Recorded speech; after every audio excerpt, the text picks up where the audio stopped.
for the angle here. I don't really have a lot of time to film at home, so I'm filming while I'm driving for work. And I lost my little clip thing that I had for filming in the car, so I just have you like sitting on the dashboard in the spot here behind my wheel. So it's Sunday, and I thought I'd come up with some intentions for this week's vlog. Not really a whole lot. I've learned from this past week that I shouldn't set my expectations too high, because I'm just going to be tired. Work has really picked up. So what they're doing is they're sending people home from the hospital and not pitting people in the whoa, those are some big birds. Holy cow, turkeys! Sorry, I almost hit a turkey. Oh yeah, so the hospital wants to send as many people home as they can, and they're not accepting them at nursing homes or at the hospice. So they're sending people home, which means that like people who work in the community like me, where we go house to house to take care of people, our work is really picking up. But so that's crazy. Like I have 10 hours to do today. I've already done 3. I did not want to wake up this morning, and I still feel like I'm half asleep, but oh well. Yeah, that's work. So I don't know how much reading I'll actually be getting done this week. So I think I'm just gonna keep just plodding on. I'm gonna try and finish the Moomin book, because that's really easy. I'm definitely not gonna finish Roma Matter, which is the first book in the King of Ease series. And that series is, if you haven't watched my other vlogs, that series is about a Roman centurion at the end of the Roman Empire,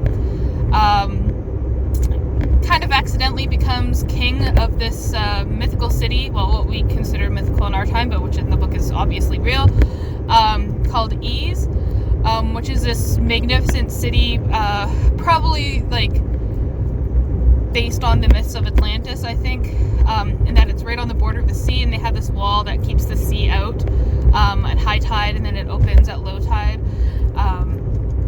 And he becomes king there, and then he inherits 9 wives, who are all witches. And let me just say right here, it's not like a harem romance type thing. Yes, he does fall in love with some of the wives, and the other of the wives are just like good friends. I believe 2 of the wives are in a relationship themselves, so like they're all just like friendly. Like it's I guess it's a good example of like a polyamorous relationship, if you're into that kind of thing. And it's just about him kind of learning to be king, while also being loyal to Rome. Yeah, it's interesting. It's very dryly written, but I think the style suits it, because it reads almost like a historical, like not just like a historical document almost, if that makes sense, and that it's very detailed in the descriptions. Yeah, and then I'm listening to my audiobook. I might finish it this week, because I do a lot of driving out to the country, as you can tell by all these vlogs, that I'm spending a lot of time in the car driving. So it's The Future Home of the Living God by Louise Erdrich. We're just starting to get to some interesting stuff right now. I kind of knew what was going to be happening in the scene that just passed, but it didn't make it any less effective. So yeah, that's where I'm at, and where I hope I'm going to be at the end of the week. Probably going to start a new book, and I want to read some more comics too, because I've fallen behind on that as well, and I know those are easy and simple to read. Yeah, okay, I'll probably, I don't know when I'll see you again, hopefully tomorrow. So I'm reading Moomin Papa at sea here. And I want to talk about these few passages that I've come across. And they're about Moomintroll, who's Moominpapa's son, has found this area and then on the island, this kind of clearing in a forest, and he decides that that's going to be his spot. He falls in love with how beautiful it is and how clear it is and how it will be his. And he discovers that there's ants on the island, and ants that are biting him. And he's not very happy about it. And then he says, well, they could just live somewhere else, just a little way off, only a few yards. Was there no way of explaining to them? If the worst came to worst, could one just draw a boundary line and divide the glade? So he wants them to move somewhere else. And he says here, if 1,000,000 ants all loved it at the same time, they couldn't feel as strongly as he did, or so he believed. And so he wants to explain to the ants, hey, can you just move somewhere else?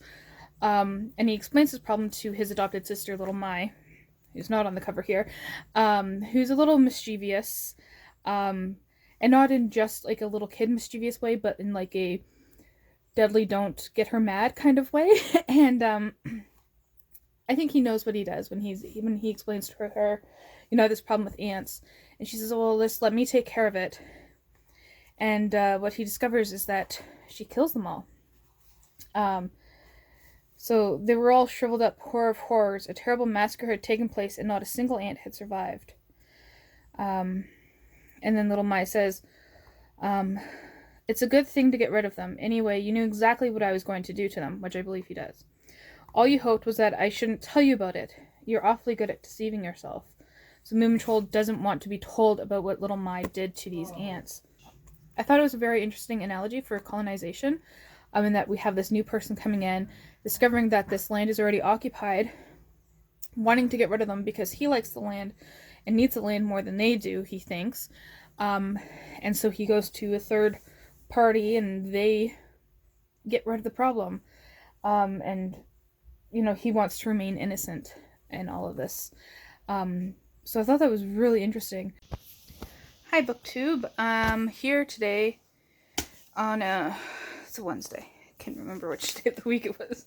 And I'm almost finished Moominpapa's memoirs, and I just finished Future Home of the Living God, which is my audiobook. I also have another book to unwrap. I just asked Google for random numbers. Let's see if I can do this one-handed.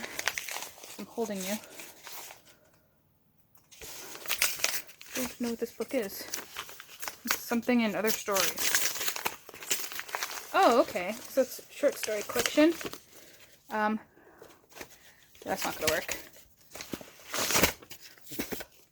The mouth is the third hand, right? The Monkey King and Other Stories. Edited by Griffin Ondaatje, who's the son of Michael Ondaatje. Is that his first name? Canadian author.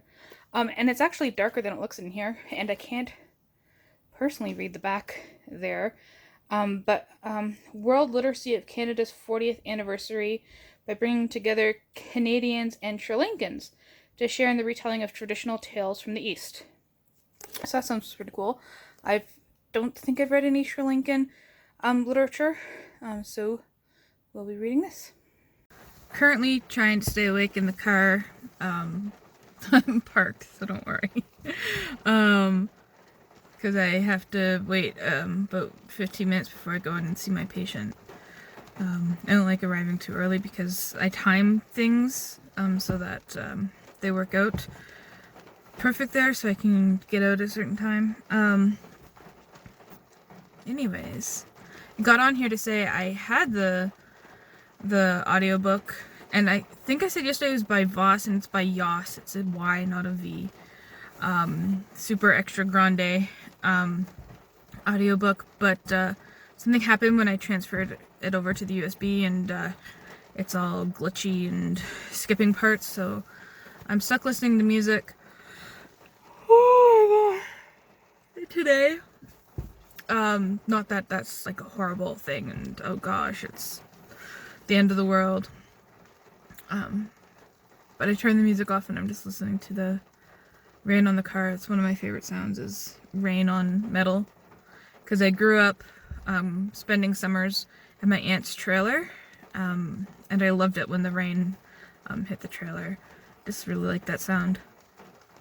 So yeah, I don't have an audiobook for today, so I gotta pick out another one when I get home. Probably around 12, and then I have to go back out again. But that's my first break in the day, so that's it. See you later. Had sealed their houses shut in October, drained the water from the pipes, and gone back to the city. Now we turned off the partly cleared road that runs across our hamlet and splits into paths leading to each of the houses. A path, trodden in deep snow, led to Bigfoot's house, so narrow. So I unwrapped a new book, I think it was yesterday, and that was The Monkey King and Other Stories, by a bunch of Canadian and Sri Lankan authors, and they're retelling traditional Sri Lankan stories, and I'm enjoying it. I read, what page am I on? I'm up to page 40 already in this, and it's really easy to read because some of the stories are like, that's a bit longer, but like some of the stories, this one right here, are just like a page and a half long, and I'm enjoying them, but they're more like legends and folklore and stuff like that, and I want something more novel length wise, because I'm reading a lot of these and going, oh, that would make a great like novel. I'd like to know more about that, and I'm really enjoying this. I'm not gonna stop reading it. I am gonna continue reading it, but I want to satisfy that yearn for more longer stories, so I'm hoping that this new selection will be, oh, it looks like a newer book. Oh, okay. I think this is, I really have no clue what this is. Oh, okay, it is a Thomas Pynchon. I was like, I think it is, but I don't remember buying this. Bleeding Edge by Thomas Pynchon. 2001 in New York City, the lull between the collapse of the dot-com boom and the terror events of September 11th, Maxine Tarnow runs a fine little fraud investigation business on the Upper West Side. All is ticking over nice and normal until she starts looking into the finances of a computer security firm and its billionaire geek CEO. She soon finds herself mixed up with another drug runner and an Art Deco motorboard, a professional nose obsessed with Hitler's aftershave, a neoliberal enforcer with footwear issues, and an array of bloggers, hackers, code monkeys, and entrepreneurs, some of whom began to show up mysteriously dead. Foul play, of course. Interesting. Sounds like it might scratch that itch. I'm about to make my... April was a stressful month, so let's spend all the money on food because we got a nice bonus meal. So I got some fancy cheese, gorgonzola. I spent an obscene amount of money on a ribeye steak. I got the deluxe mac and cheese because that's my favorite thing is mac and cheese, but I haven't had this kind before because it's like $5 for a box. Got some rosemary for the steak, salt and pepper for the steak, some asparagus because I guess we should eat a vegetable, some real butter for the steak, and this fancy demi baguette, which is everything flavored. And I want everything right now, so we got some fancy food. Guess you can say we're gonna have a fancy feast. I made the steak and the asparagus with the cheese, and I had to put the mac and cheese in a separate thing. And don't mind the turmeric stain. I am so excited to eat this right now. Perfect.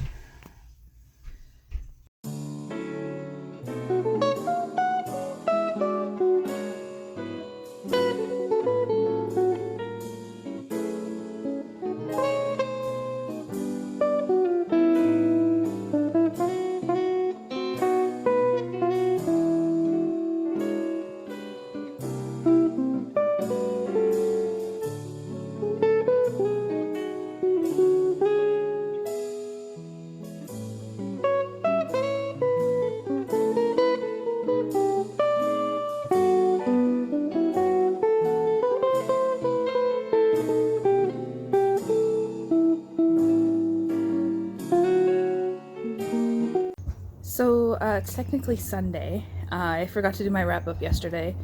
I actually got distracted reading, which is something that hasn't happened in a long time.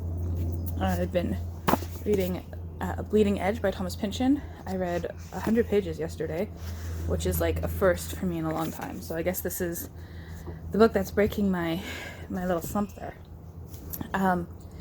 I'm just looking at my cat. And then I read like 40 pages in The King of These, first book, Roma Matter. What did I finish? I finished my audiobook from last week, which was The Future Home of the Living God by Louise Erdrich. It was really good. It really kept me guessing, and I really like that in books. I'm noticing that in Bleeding Edge too. Like, I have a lot of questions. I'm really confused about some stuff, but I'm really enjoying that confusion and those questions, because I got to keep reading to find out the answers, right? I'll tell you about that book next week. I was kind of disappointed with the end and how it wasn't a happy ending. It was a realistic ending. But, I guess we have to have some realistic endings in order to appreciate the happy endings, right? I finished Moon and Papa at Sea as well, which was interesting. I didn't like it as much as I liked Moon and Papa's memoirs, but it definitely had this kind of overarching theme of like, be nice, be kind, and I really like that. I did have some problems with Moon and Papa's misogyny and attitude, but it was the 60s, so I guess, or maybe that's just Moon and Papa and that's his flaw, because we do see the other characters kind of showing him wrong. I think that's all that I finished. I started a few books, Bleeding Edge, Roma Matter. I started a new audiobook, Drive Your Plow Over the Bones of the Dead by Olga Tokarczuk, which is really good so far. And then The Monkey King and Other Stories, which is a collection of very short stories. I think the longest one I've read so far has only been like 5 pages long, which are retellings of Sri Lankan myths, legends, folklore, retold by Canadian authors. And a lot of them are of Sri Lankan descent, or there's one guy on there, his last name is McQueen, so I was like, probably not Sri Lankan, but he's a professor of mythology and folklore who specializes in Sri Lankan mythology and folklore, so that's pretty cool as well. So that's Saturday. You're going to see this exact same scene because I'm about to tell my intentions for this week. It's beautiful outside, so I thought, why not?